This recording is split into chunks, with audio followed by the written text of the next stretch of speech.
Buenas tardes. ¿Hay alguien ahí todavía que me esté escuchando? Buenas tardes, profe. Buenas Muy tardes. bien, buenas tardes.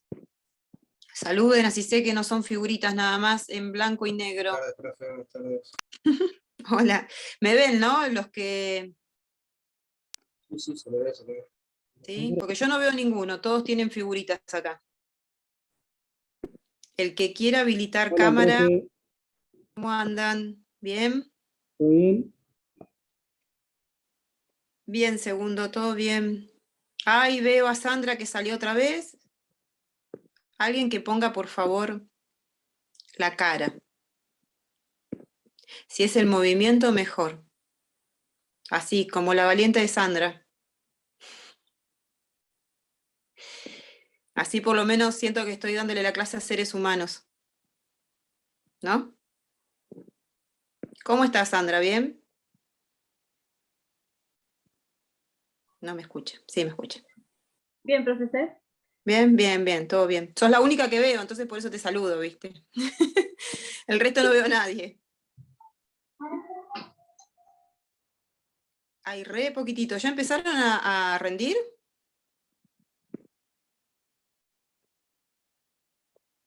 Ahí segundo me dice que no tiene segundo, está perfecto.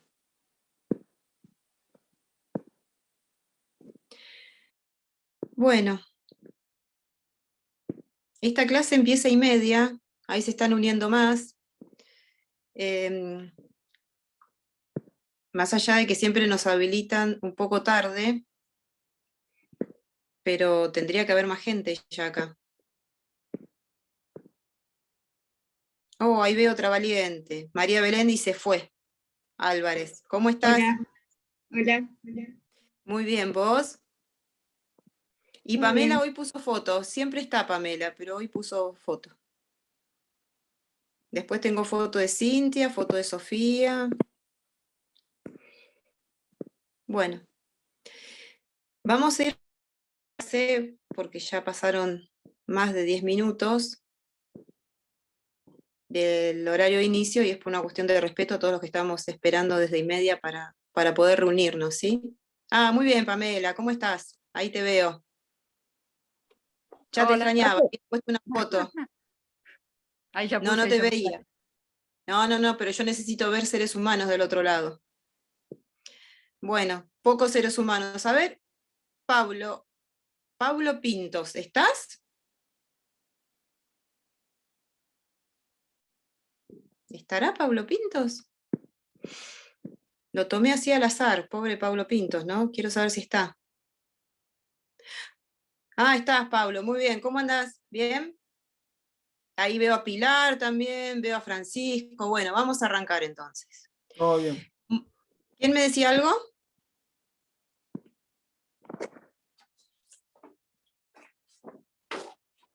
Bueno, alguien dijo algo y se quedó en el medio. No lo escuché. Vamos a arrancar.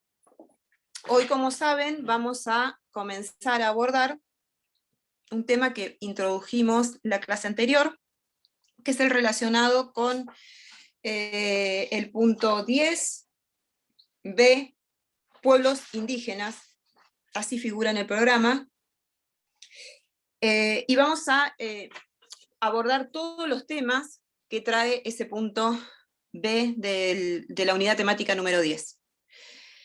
Lo primero que quiero que ustedes tengan presentes es de dónde sacan... Hola Guido, ¿cómo estás? Hoy te veo. Muy bien. Lo primero que quiero que tengan presente es de dónde sacan el material a los efectos de estudiar, ¿sí? Vamos a abordar esta unidad temática a través de legislación, ¿sí? Y vamos a ver dos fallos, uno que está citado en el programa y el otro que no está porque es contra la República Argentina y es de antes de la pandemia, del 6 de febrero del 2020, de la Corte Interamericana de Derechos Humanos. El material pertinente a los efectos de este abordaje, ustedes lo van a encontrar totalmente digitalizado en una página web, que es una página del Instituto de Asuntos Indígenas. El Instituto de Asuntos Indígenas Instituto Nacional de Asuntos Indígenas, página oficial, web oficial. Es un instituto que está creado precisamente por la ley que implementa el artículo 75, inciso 22. Esta ley es la 23.302, y este instituto depende del Ministerio de Desarrollo Social, que ahora se llama Ministerio en realidad de Justicia y Derechos Humanos, la Secretaría de Derechos Humanos, y dentro de la Secretaría de Derechos Humanos está el Instituto de Asuntos Indígenas. Instituto Nacional de Asuntos Indígenas, ustedes lo ponen en la página de Google, o en cualquier otro buscador que utilicen, y buscan la página oficial, que por supuesto es .gov.ar.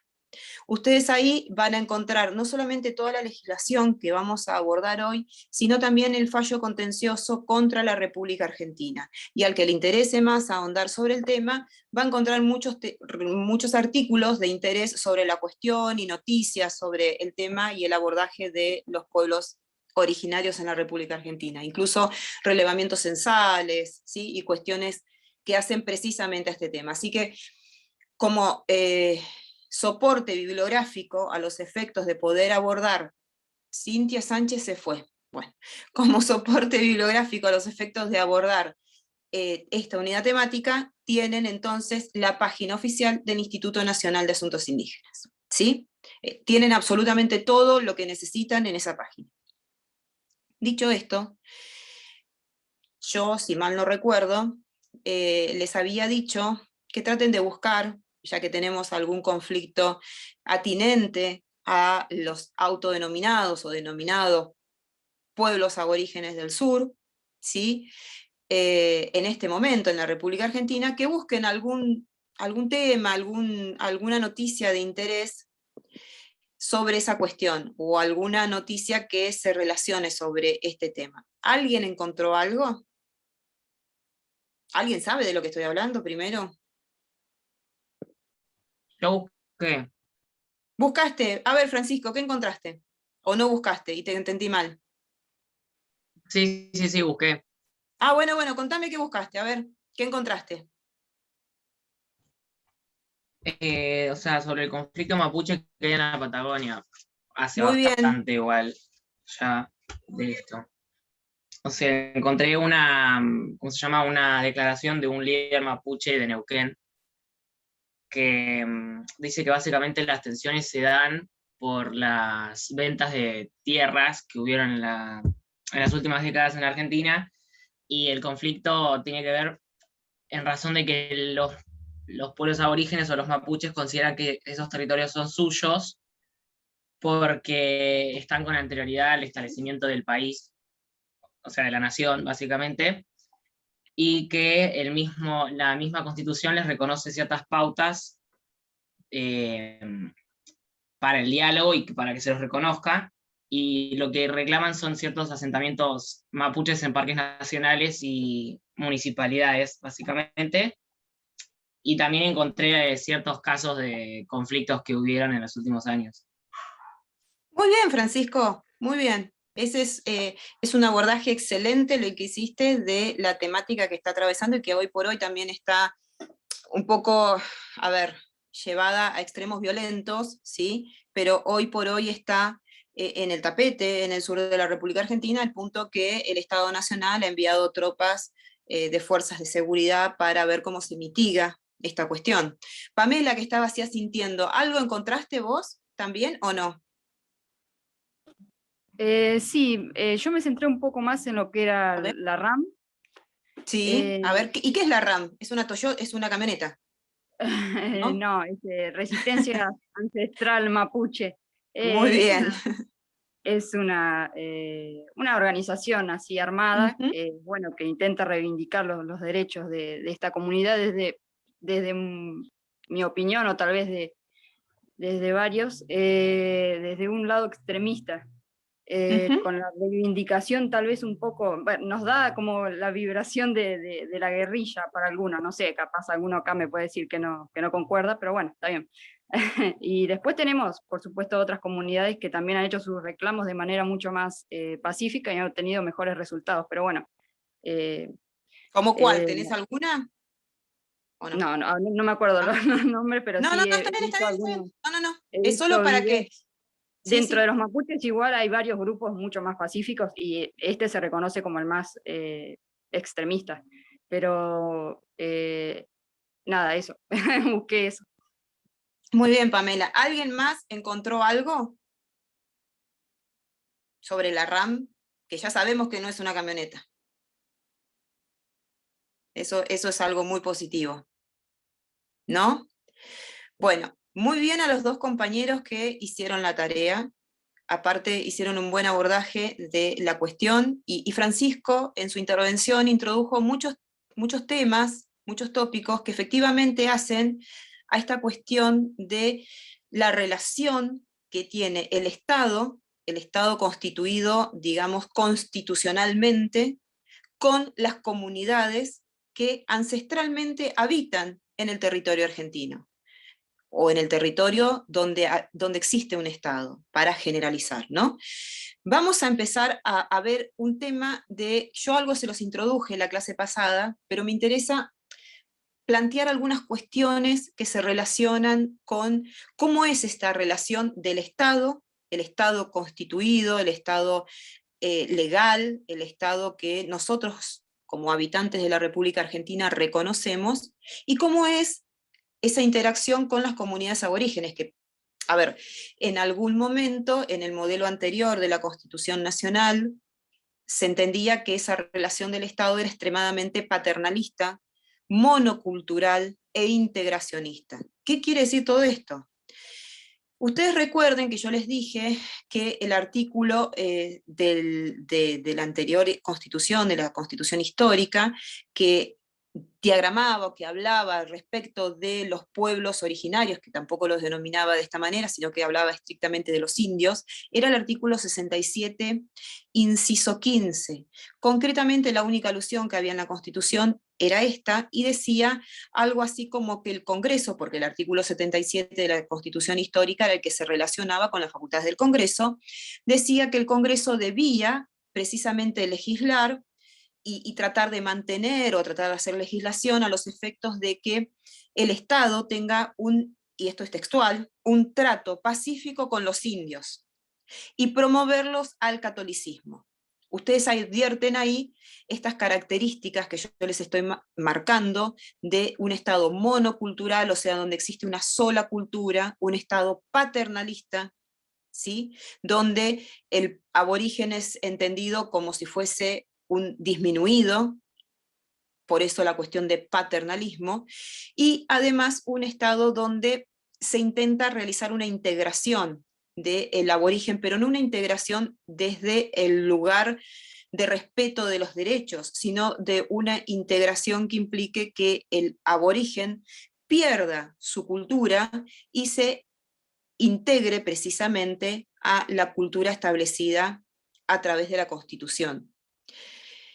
Y esto no es respetuoso de los derechos humanos, esto no es respetuoso de los principios primero, de identidad, segundo, de libertad, y todo lo que en el contexto en general vimos la primera clase cuando comenzamos a abordar estas cuestiones relacionadas con los grupos que tratan o que se abordan en esta unidad temática número 10. En el medio de todavía vigente nuestra Constitución Nacional, la República Argentina, a través de la ley, aprobó el convenio 169 de la OIT a través de una ley nacional. Este convenio, que ustedes dirán que es la OIT, para el que no sabe, la OIT es la Organización Internacional del Trabajo. Este convenio 167 de la OIT data de 1991, por eso les digo que todavía estaba vigente la Constitución histórica. Ustedes saben que la Constitución histórica se reformó en el 94, y la República Argentina, a través de la ley 24.071, aprueba este convenio internacional de la OIT, convenio internacional que ustedes lo van a encontrar como convenio 169 de la OIT.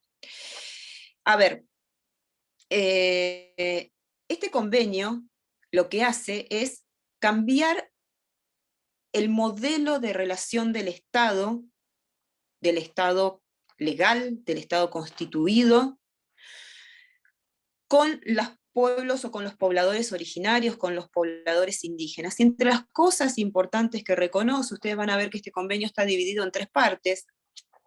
Obviamente hay una parte que es muy importante, que se relaciona con las cuestiones laborales de los pobladores indígenas, porque precisamente se diagrama en el contexto de una organización que se dedica al derecho de los trabajadores, ¿sí? La Organización Internacional de Trabajo, pero este convenio es más abarcativo que solamente la cuestión laboral de los pueblos aborígenes o de los pueblos indígenas, y la no reducción de estos a la servidumbre, en un contexto pseudo-laboral, ¿no? Marcando determinadas pautas de cómo deben desempeñar la labor de trabajo. Pero van a ver, y vuelvo a esto, que este convenio está dividido en 3 secciones. Una de las secciones se relaciona con la política general que deben de tener los gobiernos a los efectos de relacionarse con los pueblos originarios.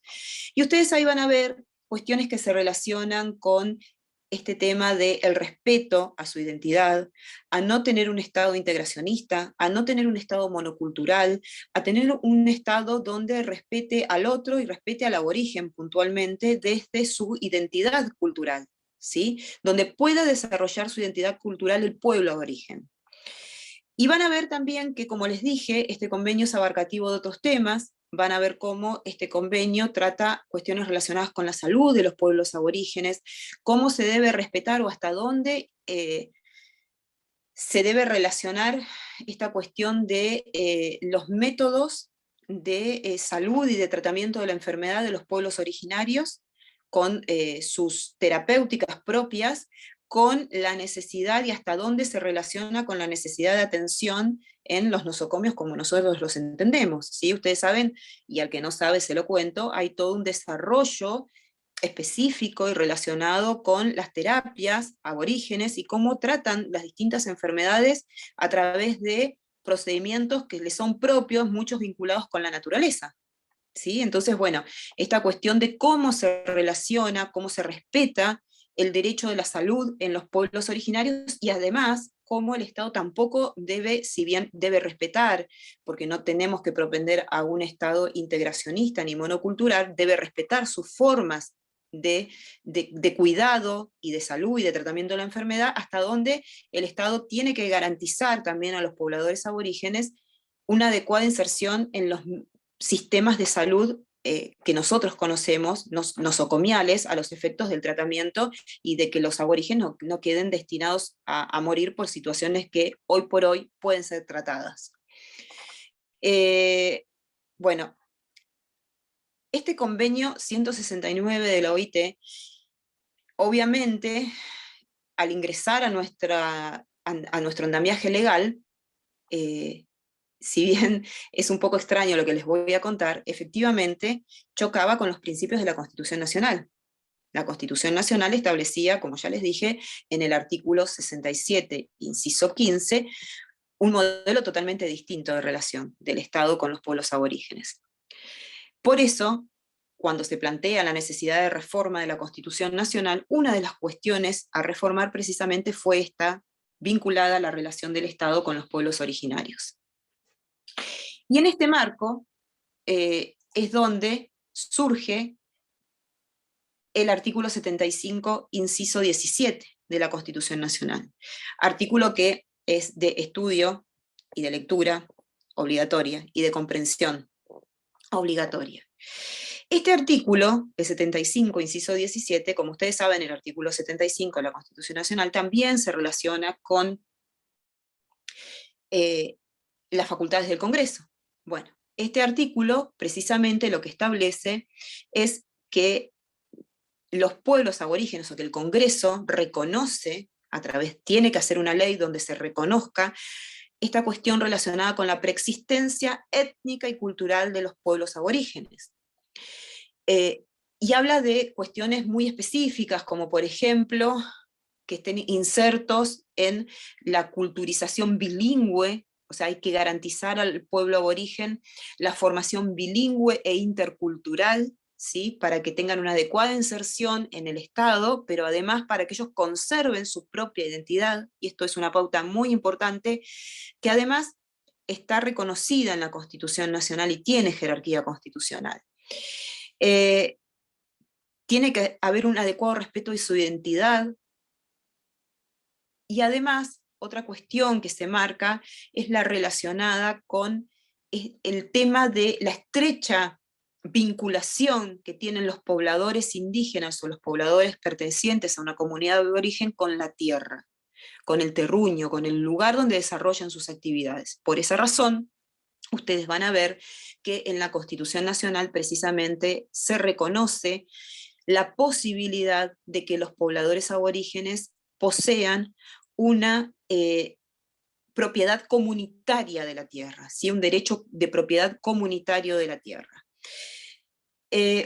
Porque se establece también esta cuestión de que, además de que puedan obtener su personería jurídica, ellos tengan e integren también las cuestiones relacionadas con la gestión de los recursos naturales de las poblaciones donde viven, de los terruños donde viven.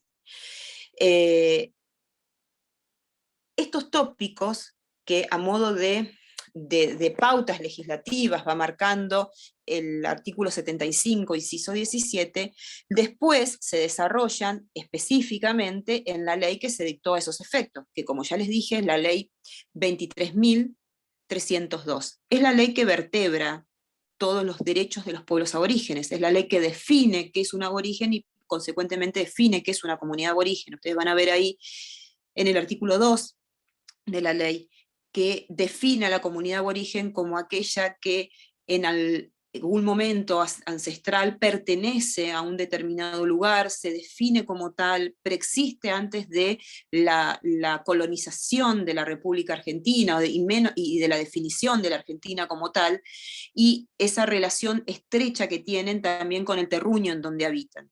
Por eso todos estos reclamos que se están realizando en formas más radicales, como marcaba la compañera Pamela, o en formas menos radicales, como de algún modo también señalaba Francisco, efectivamente cobran andamiaje en esta cuestión relacionada con los derechos específicos de las comunidades aborígenes con el terruño, con la tierra, cómo se relacionan con la tierra. A ver, hay muchas cuestiones de este tema. Hay incluso una ley que la República Argentina, y por eso hay ahora una cuestión más vinculada a los reclamos de las comunidades aborígenes, donde la Argentina marcó una suerte de emergencia relacionada con la relación de los pueblos aborígenes y la tierra, y esta emergencia vencía este año y se prorroga paulatinamente, y ahora hay una prórroga nuevamente relacionada con este tema, que implica, entre otras cuestiones, que las comunidades aborígenes no pueden ser sacadas, no pueden ser desalojadas de los lugares donde están habitando en este momento, y que habitan y que desarrollan sus actividades y que donde están asentadas, precisamente por esta emergencia, hasta que se logren, entre otras cuestiones, obtener las personerías jurídicas adecuadas a los efectos de que haya una garantía de esta propiedad comunitaria de la tierra. Yo no sé si calculo que todos habrán visto ya derecho civil, ¿no?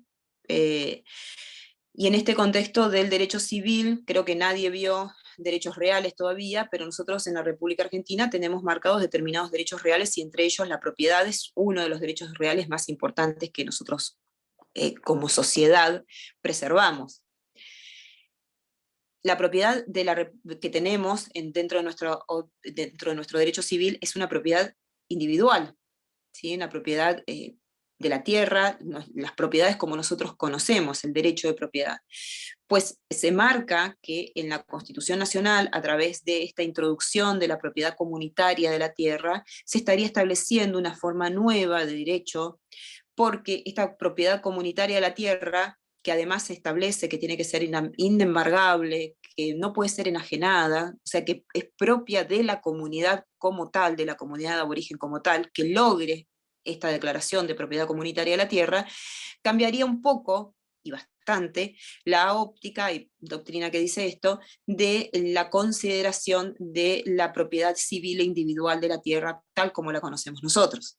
A ver, no los quiero marear mucho con esto porque estimo que nadie vio todavía derechos reales, pero sí es cierto que esta característica de inembargabilidad e inalienabilidad que establece la propia Constitución Nacional respecto de la propiedad comunitaria de la tierra, precisamente a los efectos de preservar los temas relacionados con el pueblo aborigen y el terruño al que pertenece, y el respeto de todos los derechos que esta temática involucra, cambiaría el foco de atención de una propiedad o un derecho de propiedad nuevo dentro de nuestra estructura legal. Entonces, bueno, esto también es importante que ustedes lo tengan presente. A ver, la ley 23.302, en definitiva, lo que establece, yo no se las voy a leer ahora, es de lectura obligatoria, lean el artículo 2 que marca las cuestiones relacionadas con las definiciones de los pueblos aborígenes. La propiedad está marcada también en la ley en varios artículos, y ustedes la van a encontrar como una cuestión que es vertebral, también en el convenio 169 de la OIT, como una cuestión vertebral de la comunidad aborigen y cómo se desarrollan sus derechos dentro de la comunidad, ¿sí? Entonces la tierra, empiecen a pensarla como una relación especial de las comunidades aborígenes que tienen con la tierra. Porque además esto lo vamos a ver cuando veamos los distintos fallos contenciosos, los fallos que trató la Corte Interamericana de Derechos Humanos. Pero volviendo a la ley 23.302, quiero que tengan presente algunos, digamos, principios que establece la ley que son vertebrales a la cuestión. Por ejemplo, establece esta cuestión de que el aborigen, particularmente el aborigen en forma individual, tiene el derecho a pertenecer a una comunidad aborigen, a un pueblo indígena, tiene ese derecho a pertenecer a lo comunitario. Tiene garantías específicas, tiene esta garantía de respeto al medio ambiente, de su relación con el medio ambiente, tiene el derecho a poder establecer una resolución de los conflictos, incluso los conflictos penales, dentro de su propia comunidad, ¿sí? Con establecimientos de determinadas pautas que no hacen específicamente que el conflicto que se suscite de índole penal luego tenga que caer en la justicia de los blancos, ¿no? O sea, hay muchos fallos, incluso tratados dentro de la República Argentina, donde se habla de esta cuestión del nem bis in idem. ¿Alguien sabe qué es el nem bis in idem? Si alguien sabe, saque el micrófono y dígamelo, así no lo tengo que volver a explicar o se los corrijo. ¿Nadie sabe qué es el principio del nem bis in idem? ¿Vieron derecho constitucional ya, no? ¿No vieron el artículo 18 de la Constitución Nacional y la prohibición de ser juzgado 2 veces por lo mismo? ¿No? ¿Nadie lo vio? Hernán me mira con una cara como que ¿de qué está hablando? ¿No? Y en derecho ¿No penal sabes? lo vimos. Ah, en derecho Sí, sí. penal lo vieron. No me acordaba. En penal también se vio. Ah, no te acordabas. Bueno, ¿y ahora te acordaste? Sí, me acuerdo que el del artículo 18 decía muchas cosas y entre ellas estaba que una persona puede ser juzgada 2 veces por una misma situación. Pero ahora a mano no tengo el código como para leerlo completo. No quiero que agarres el código, quiero que te acuerdes de lo que estamos hablando. Muy bien, Hernán. ¿Alguien más quería acotar algo sobre el nem bis in idem? Era una voz femenina y no vi quién era. ¿Alguien más me iba a decir algo? Y se cayó la boca, se quedó inhibida. Bueno, esta cuestión del nem bis in idem es muy importante cuando estamos hablando de que el pueblo aborigen tiene el derecho, entre otras cuestiones, a resolver sus conflictos penales. Implica el principio constitucional establecido en el artículo 18 y además en los tratados internacionales de carácter general que se marcan en el 75, inciso 22, consecuentemente, este principio tiene jerarquía constitucional, significa que una persona no puede ser juzgada 2 veces por el mismo hecho, ¿sí? Entonces, ustedes imagínense y posiciónense, porque hay fallos sobre esta cuestión, que un aborigen dentro de su comunidad, quien es instituido como la autoridad a los efectos de juzgarlo, lo juzgue efectivamente por algún delito que haya cometido dentro de la comunidad, delito que ingrese además dentro del Código Penal. Y que luego de haber recibido su proceso, su castigo, además tenga que ser juzgado en un tribunal de los que conocemos nosotros, instituidos legalmente. Ahí se produce una violación al nem bis in idem, si nosotros nos posicionamos en un respeto a los derechos de las comunidades aborígenes. Y este es un tema muy interesante, y al que le interese, hay fallos específicos sobre esta cuestión.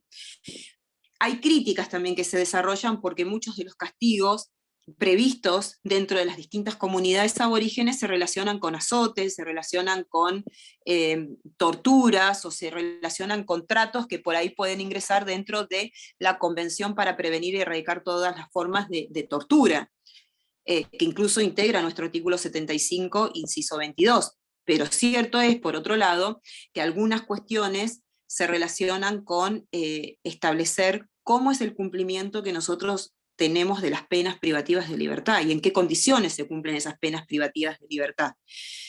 Y si nos posicionamos en un lugar, además, que implique el paso del tiempo, que significa una pena privativa de libertad, en un contexto como son las cárceles en la República Argentina, que no voy a ahondar sobre este tema, pero al que le interese, hay intervenciones muy importantes de organismos, incluso internacionales, dando cuenta de los estados de los presidios en la República Argentina, y puntualmente al que le interese en la provincia de Buenos Aires, de situaciones bastante calamitosas que atentarían efectivamente contra la Convención para Prevenir y Erradicar todas las formas de tortura.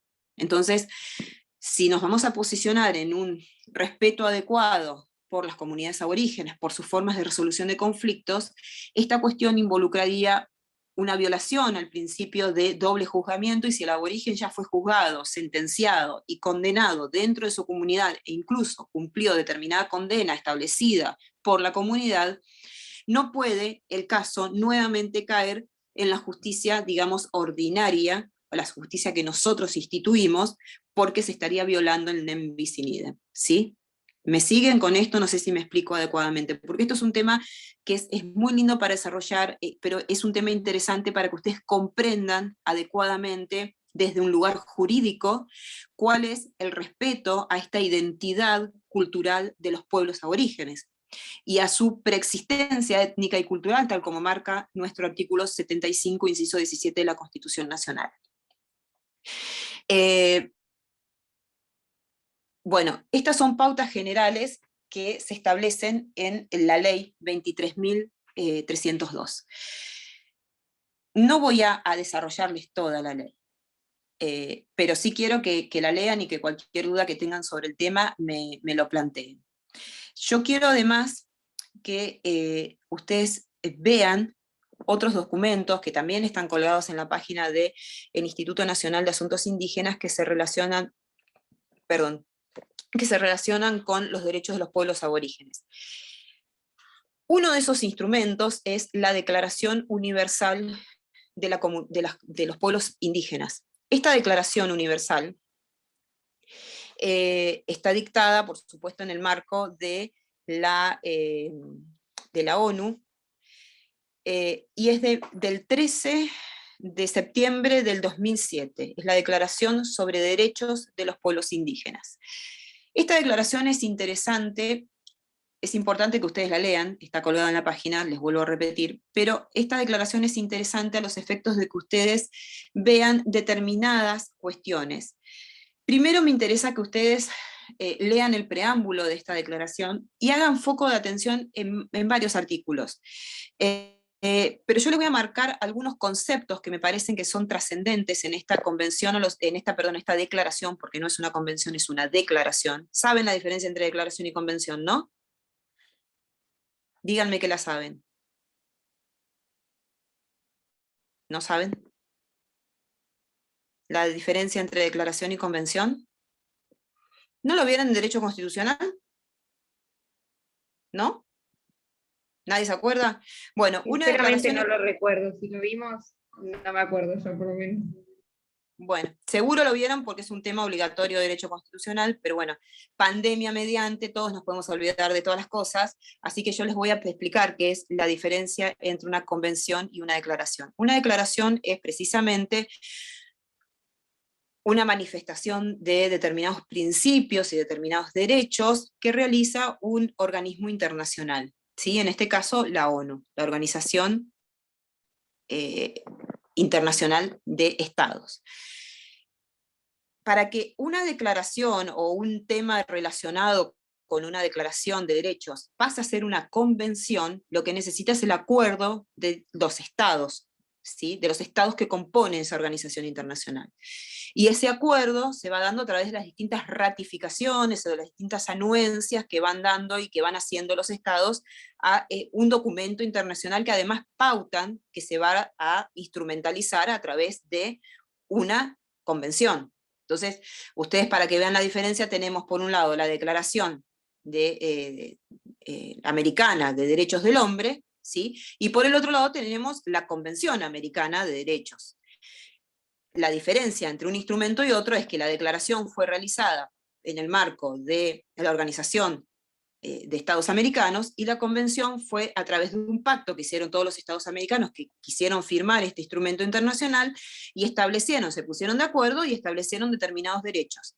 Y luego ratifican esos derechos y conforman precisamente esto que es una convención. La convención es un instrumento internacional que tiene coercitividad, ¿sí? Que tiene obligatoriedad para los firmantes. La declaración, en definitiva, es una manifestación unilateral que se conforma, sí, con la voluntad de los estados, pero por el organismo internacional.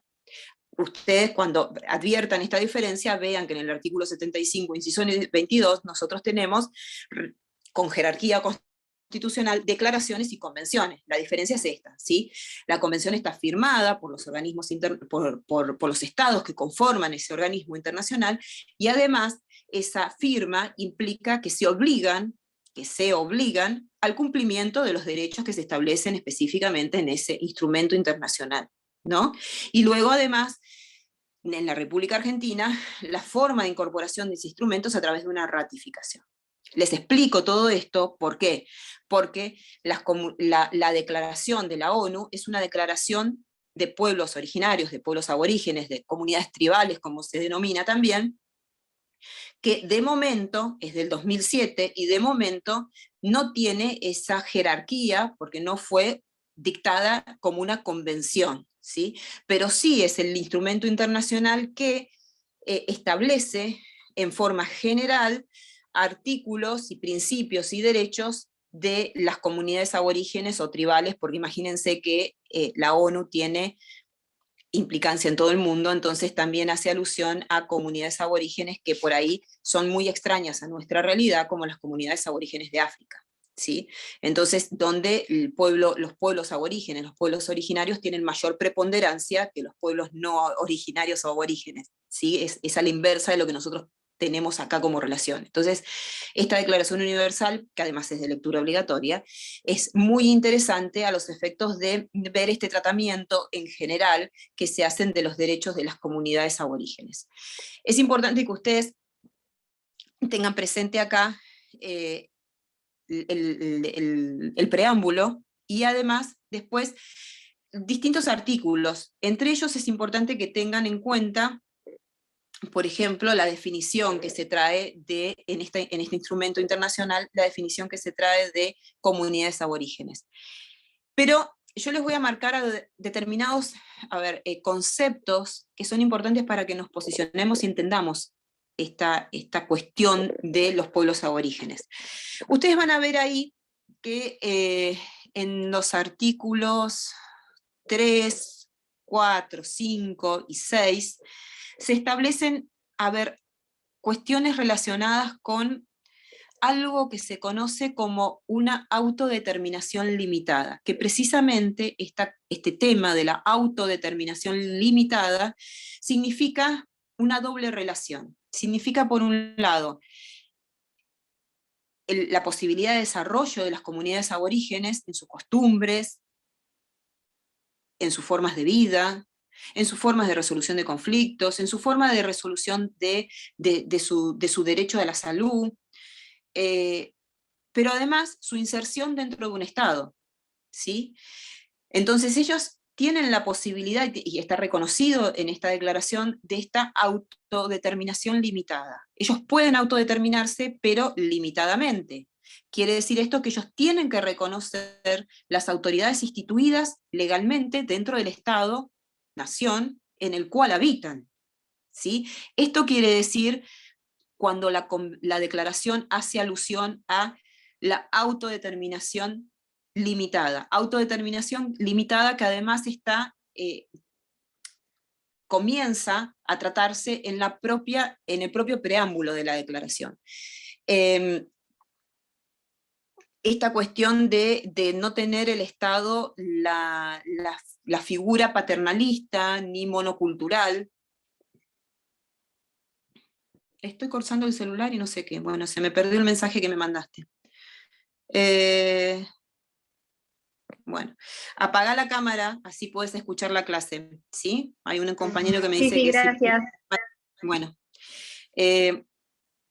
Bueno, sigamos con este concepto de autodeterminación limitada, que me interesa que lo comprendan, porque es una de las claves a los efectos de poder entender la relación del Estado con el pueblo de origen y con una comunidad que tiene sus formas, que puede tener incluso sus formas de gobierno, y que se relacionan con el tema de vivir en un Estado donde además tiene sus autoridades. Nosotros, a ver, ellos tienen un cacique, nosotros tenemos un presidente. Ellos tienen que votar, porque están insertos en la comunidad.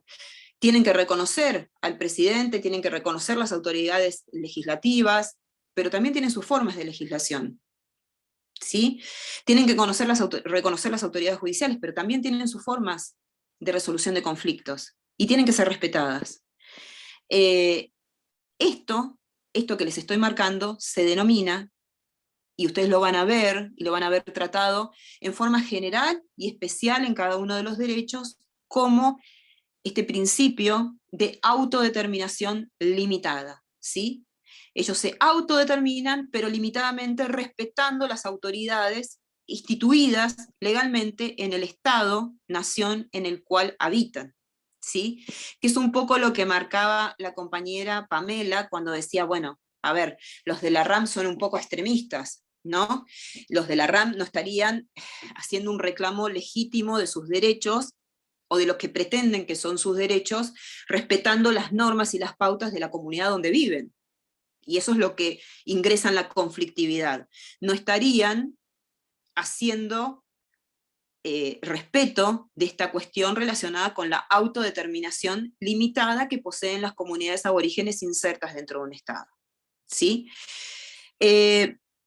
Bueno, a ver, yo quiero que ustedes de esta declaración, que es la Declaración de las Naciones Unidas, bueno, tengan presentes varias cuestiones, pero esto de la autodeterminación limitada quiero que lo comprendan porque se desarrollan los distintos derechos que se van marcando. Ustedes van a ver ahí también que además de las definiciones que trae de qué es un aborigen, de qué es una comunidad tribal o comunidad indígena, bueno, se establecen determinados derechos tal como lo marca o como lo principia nuestra Constitución en el artículo 75, inciso 17. Estos principios que establece nuestra Constitución, en definitiva, son los que van desarrollándose tanto en nuestra ley, porque emana del mandato de la Constitución Nacional 23.302, como en esta Declaración Universal respecto de las comunidades aborígenes. No quiero seguir por ahí tratando más temas de esto porque realmente el articulado es de una lectura bastante sencilla. Hay algunos conceptos, como por ejemplo esta cuestión del no integracionismo, pero que a su vez la comunidad aborigen debe tener esta relación con el Estado que implique que esté inserta dentro de una comunidad y que, por ejemplo, en la educación bilingüe intercultural ustedes ven o advierten cómo este principio implica que los niños y los pobladores de las comunidades aborígenes incluso puedan acceder a los niveles más altos de educación pública, gratuita, que tiene la República Argentina. Si no, sería imposible que ingresen dentro de la posibilidad de ingresar en una universidad, si no tuviesen una educación bilingüe intercultural que sea respetuosa de los derechos de las comunidades aborígenes. No sé si lo tienen presente, pero ha sido noticia que un integrante de la comunidad wichí, un chico, fue elegido como uno de los mejores estudiantes del mundo a través de una aplicación, y está ahí, no sé si está ya en instancia de concurso, si ya está dentro de los 50 mejores, pero sí sabía que estaba dentro de los 50 mejores, pero creo que sigue en una instancia de certificación aún, precisamente por el desarrollo dentro de su comunidad de una aplicación que traduce el castellano al wichí. No sé si lo sabían, al que le interese el tema, búsquelo, está haciendo ahora, no sé si alguien sabe de lo que le estoy hablando, ¿no? ¿No? ¿No? Bueno, capaz que no sale en Instagram, pero aunque no salga en Instagram, ustedes véanlo, es un chico que tiene la edad de ustedes, incluso menos, que desarrolló, que es de la comunidad wichí, que desarrolló una aplicación para que su comunidad esté integrada, ¿sí? Y que precisamente lo que hace es traducir, y otras cuestiones más, ¿no? Pero lo más principal es que traduce el idioma wichí al idioma castellano y viceversa. Consecuentemente, eso provoca una herramienta de integración de su comunidad con el pueblo.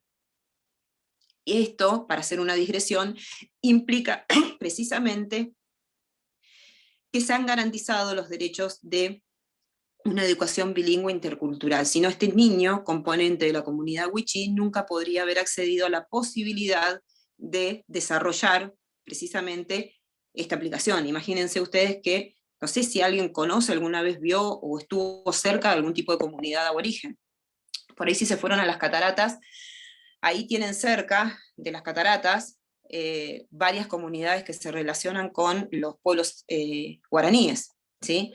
No sé si alguien conoce cómo es la realidad de una comunidad aborigen, y cómo viven, y cómo se desarrollan su vida, y en las falencias en las que se desarrolla la vida de las comunidades aborígenes, y en el poco respeto que hay a sus derechos. Por eso, la base de establecer una educación bilingüe e intercultural es fundamental a los efectos de que la comunidad pueda integrarse dentro de la sociedad en la que habita. No sé si me van siguiendo. ¿Sí? Sí. Bueno, ahí Pamela me dice que sí. Sandra también, Federico también, espero, sí. Bien, Pilar también, bien. Martín, ¿me estás escuchando, no? Sí, bien. Tomás también, bueno. A ver, y hoy la tengo a Dana muy callada, muy pensativa, no sé, está así como, espero que no estés cansada como todos los viernes, pero bueno. Y Cindy se ríe, muy bien, bueno. A ver, 75 inciso 22, 75 inciso 17, perdón, en comparación al 67 inciso 15 de la Constitución anterior, Ley 23.302, Declaración Universal de Derechos de las Comunidades Aborígenes. ¿Ok? ¿Hasta acá estamos? Esto es lo que quiero que ustedes lean, estudien y cualquier cosa pregunten. Yo les estoy dando las pautas generales a los efectos que ustedes puedan abordar legislativamente una comprensión adecuada de estos textos. Creo que con lo que les dije, ustedes llegan bien a comprender todo lo que tienen que saber a los efectos del examen. Recuerden esta cuestión relacionada con la particular relación que tienen las comunidades aborígenes con el terruño. Y además, en todo este conglomerado legislativo, tienen que tener presente el convenio 169 de la OIT. ¿Sí? Bien, esto por un lado. ¿Alguien tiene una pregunta sobre esto? No. Bueno. Sepan que el estado de cuestión en la República Argentina es bastante complejo en cuanto a la carencia de respeto de muchos de los derechos que se están estableciendo en la Constitución Nacional desde el año 94. Sépanlo. Por eso están los reclamos extremistas y no tan extremistas en el sur de la República Argentina, y también hay reclamos en el norte de la República Argentina. Y a esto quiero llegar cuando les voy a marcar un fallo que lamentablemente tiene la República Argentina, otro más, siendo condenada ante la Corte Interamericana de Derechos Humanos, que es el caso de las comunidades del norte de la República Argentina, ustedes van a ver que el fallo está colgado, les repito, en la página oficial de el Instituto Nacional de Asuntos Indígenas, ¿sí? Ustedes van a ver ahí un acápite abajo de todo, donde dice el caso contencioso o Corte Interamericana de Derechos Humanos, cliquean ahí, lo tienen el fallo completo, tienen el resumen oficial, tienen la ficha, tienen todo, ¿sí? Si no lo buscan en la página oficial de la Corte, pero en la página que les di como soporte bibliográfico para esta unidad, que es la página del Instituto Nacional de Asuntos Indígenas, ustedes van a encontrar toda la bibliografía de la que estamos hablando, incluso este fallo, ¿sí?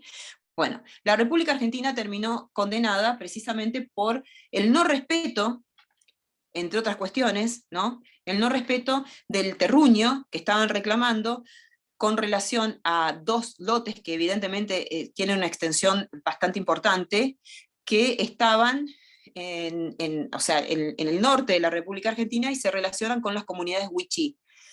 Ustedes van a ver ahí que tienen varios nombres, ¿sí? Wichí, Toba y otros nombres más que están obviamente en la lengua propia, ¿sí? En la lengua wichí, en la lengua originaria, y lamentablemente la República Argentina, el 6 de febrero del 2020, antes de la pandemia, terminó condenada por, entre otras cuestiones, el no respeto de la propiedad comunitaria de los pueblos aborígenes, donde después de muchos trámites que se realizaban de la comunidad y de las comunidades originarias a los efectos del respeto y de la delimitación adecuada de los terruños, y además de que se establezca que esos terruños tenían también provisiones de agua especiales y específicas donde ellos puedan acceder, porque ustedes saben que la provisión de agua es muy importante a los efectos.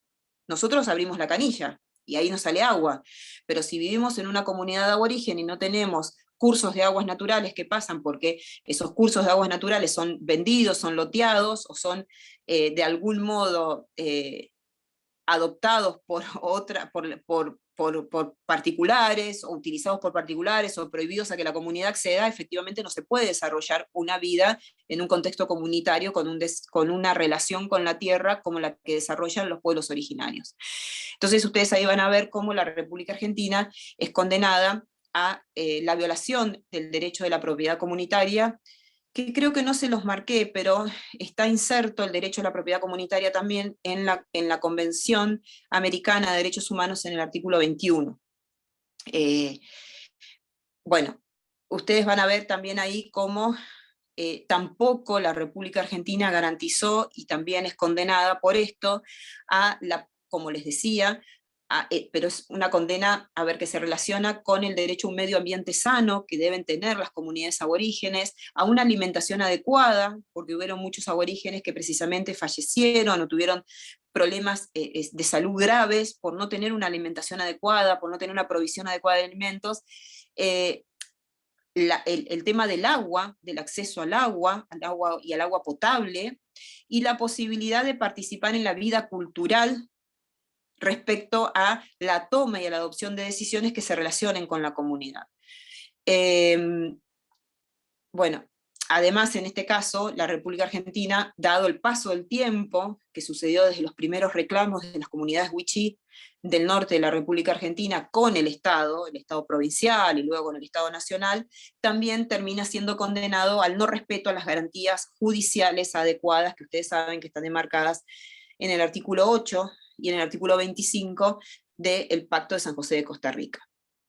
Bueno, la República Argentina en definitiva termina siendo condenada hace muy poco por estos temas. Entonces ustedes vean que el estado de la cuestión en la República Argentina, en nuestro país, es bastante deplorable y lamentable con relación al respeto de los derechos de las comunidades aborígenes.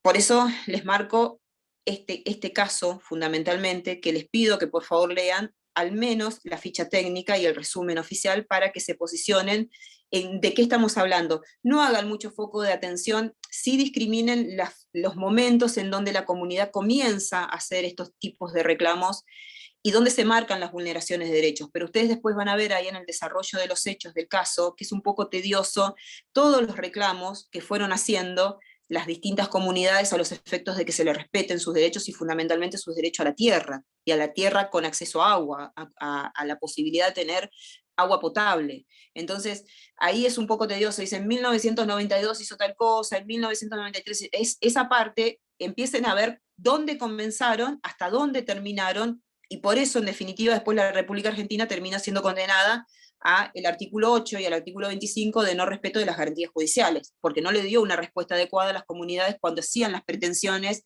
ante los organismos estatales pertinentes para lograr el reconocimiento de sus derechos, ¿sí? Entonces, eso es lo que me interesa que ustedes vean en esta parte, pero sí me importa que en este caso, puntualmente, vean y adviertan cómo la República Argentina termina siendo condenada por el no respeto a la, a la propiedad comunitaria de la tierra, ¿sí?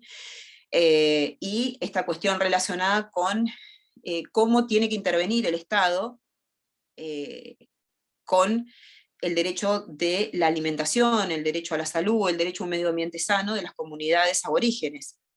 Porque ¿qué sucede? Sucede que los estados lo que hacen es este tipo de lugares, que por ahí son lugares muy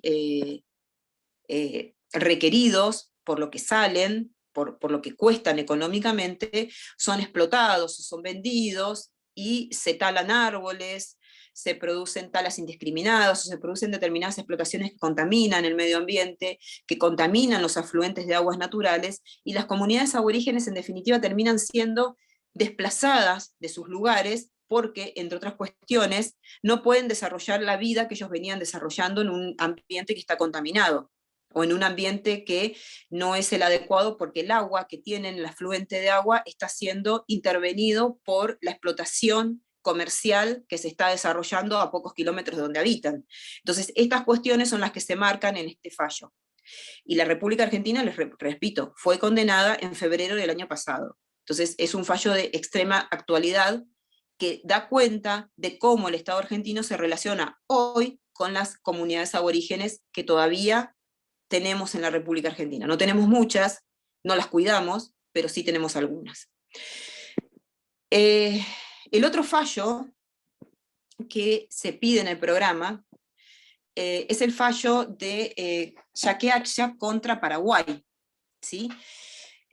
Al que le interese el tema y quiera ver fallos de la Corte Interamericana de Derechos Humanos con comunidades aborígenes, hay muchísimos realmente, y lamentablemente les tengo que dar la noticia que la Corte Interamericana ha intervenido en muchos casos. Contra Paraguay, cuando falló Comunidad Axia contra Paraguay, ya había intervenido por lo menos en 3 casos más. Después hay contra Guatemala, hay contra distintos países de Centroamérica, donde las comunidades aborígenes por distintas cuestiones son desplazadas del lugar, ¿sí? No son respetados sus derechos, no se las enmarca en esta cuestión de que viven dentro de un Estado constituido legalmente, pero que ellos tienen derecho a desarrollar su vida como la venían desarrollando ancestralmente, desde antes que el Estado como tal se constituya.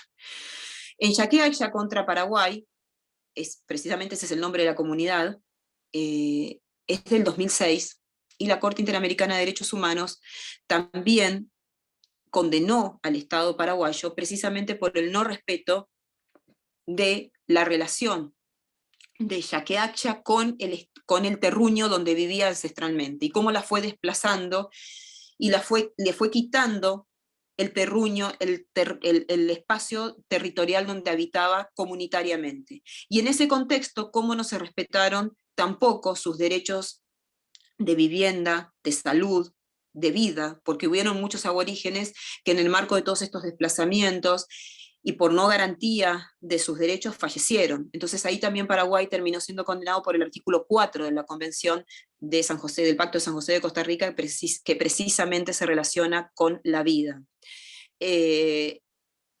Y también es condenada, por supuesto, por los temas relacionados con el artículo 21, donde ya les dije que se habla, es el artículo donde el Pacto de San José de Costa Rica habla de la propiedad comunitaria de la tierra. Cindy se fue. Evidentemente estoy siendo medio aburrida, ¿no? ¿Es aburrido lo que les estoy contando? ¿Sí? ¿Poco? Por lo menos es raro, ¿no? Porque no creo que esto lo hayan visto nunca ni lo vuelvan a ver. Entonces, debe ser medio raro. Pero bueno, hay que dar la clase y quiero que ustedes, por lo menos en esta instancia, tengan presente a los pueblos aborígenes, al menos un poquitito. Ese es el objetivo de la clase.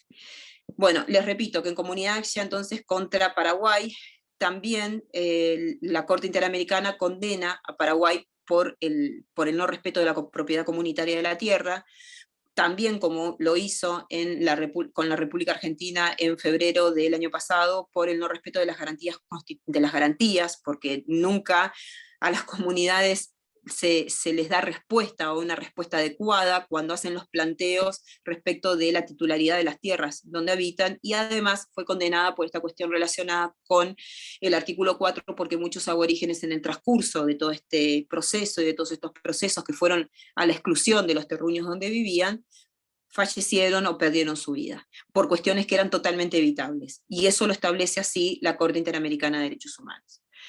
Bueno, creo que les di un panorama bastante general de los pueblos aborígenes.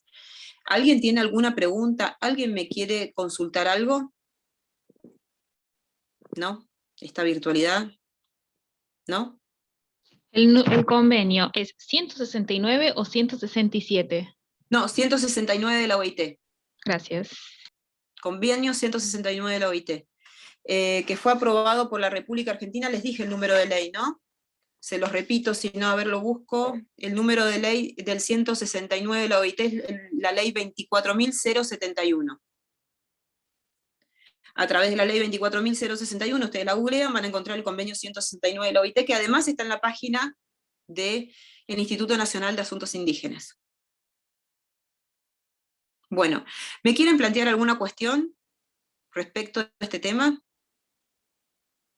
¿No? ¿Alguna cuestión que me quieran? ¿Quién me habló? Belén, yo. Sí, decime, Belén, te escucho. No, que se había entendido que no tenía dudas. Ah, que no tenés nada para decirme. ¿Eso? Sí, Bueno. sí, porque estabas consultando si alguien tenía alguna duda. Bueno. Está bien, sí, ahí te entendí. Perfecto.